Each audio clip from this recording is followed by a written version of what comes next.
What shocked the world, literally? A matchup you might have missed. A lucky duck gets a little 3D love and peeling back the virtual layers on the daily orbit. Hello and welcome to the Daily Orbit. I'm Emerald Robinson.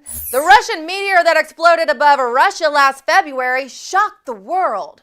No, literally, it shocked the world, sending a shockwave that traveled not once, but twice around the globe. 20 infrasonic stations around the world, meant for detecting nuclear weapons testing, recorded the sound of the 10,000-ton object exploding. Just how explosive was it?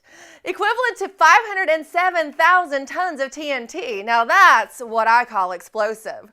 The force of the Hiroshima bomb was only about 17,500 tons. Isn't that shocking? While most eyes were on Brazil and Spain this weekend, there was another matchup, a machine matchup in Holland.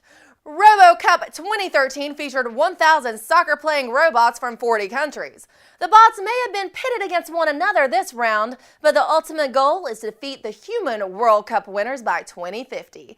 And like boxing has their weight classes, RoboCup divides bots into small, large, humanoid, and virtual robot classes. Each of the different classes of robots has their strengths and weaknesses as athletes, but the goal is to one day merge them all into a super athlete android. Engineers say this is a great opportunity to collaborate and share ideas in robotics. And my list of pros and cons to robot soccer players. Pros: no divas and no injuries. Cons: not nearly as hot as the Italian soccer team. Being impulsive is not always a bad thing. Well, that's what I try to tell everyone anyway. Now science is backing me up. Holla!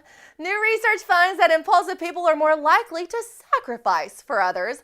While the general perception of impulsive people is that they're self-centered, researchers found that when faced with a decision, these people were more likely to sacrifice for others.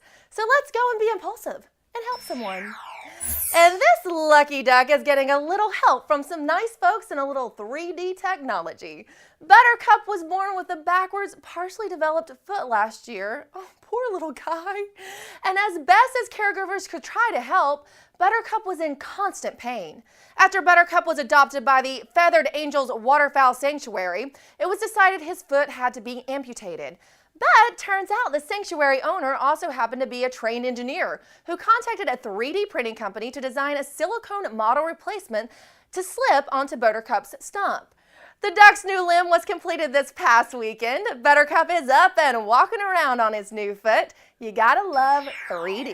And if you love 3D, then you'll love this. A museum in Sweden will soon let you peel back the layers of history by unwrapping a mummy. Okay, before you start going ick and ooh, it's virtual. The museum is planning to digitize its museum collection in 3D. Photograph and X-ray scans of 6 mummies will create 3D models in a process called reality capture that will create the virtual unwrap.